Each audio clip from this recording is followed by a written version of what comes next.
tie bi ene se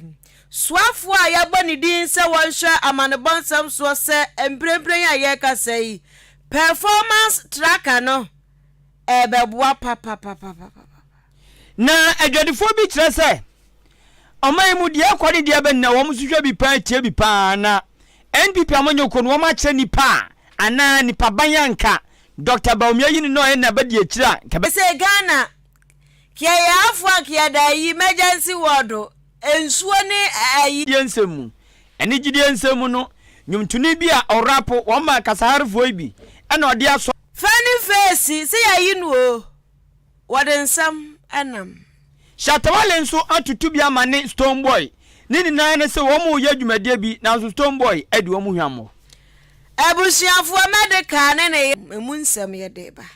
enene nansa enu ade besi ne eyawrawo se tam ena ato ade hye wo Nigeria mamu esanse ukọ Nigeria sinitwa ni ba ko adi sinitwa chiache ne watwa sini atapa wawu ya tofu wo bi a omanfo adwene wo ntiase abaya bi a wasisu ano nso asa na odie wase wanya iredi ade bi na omfre no relationship no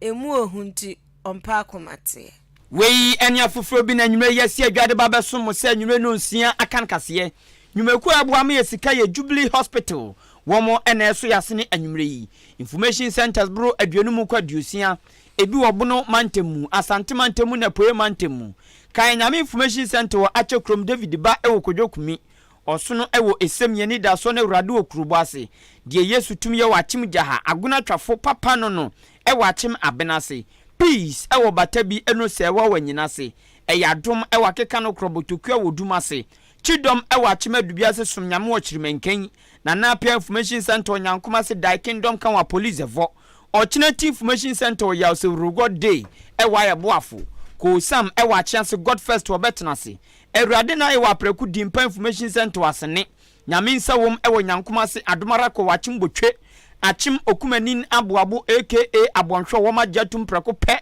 adwempa Information Center oginanko Jama Not ewo bono mantemu wom so afo akase Yesu di achi o Facebook live na fo adwenkyere afa ho no mo anase SMS and WhatsApp 0533898915 yabekinkan amon ani die kwan so me din adikwaku anin kusi buadumene afia ampofo wa afa Ghana de shemamba jibre na yenshan samno asese Ahenkan FM swafo ya boni din se wonhwe Ghana mane bonsam so ye kase de yakototo nanu awie na se beye si abeji na tumu anyasam ketwa si a designate di Brenda so dan so nti minister designate for information eya ma me Fatima to Abubakar wodi nsam bia tudwa ya wo chem saban no apa dwumadie bi ho ntoma ya de no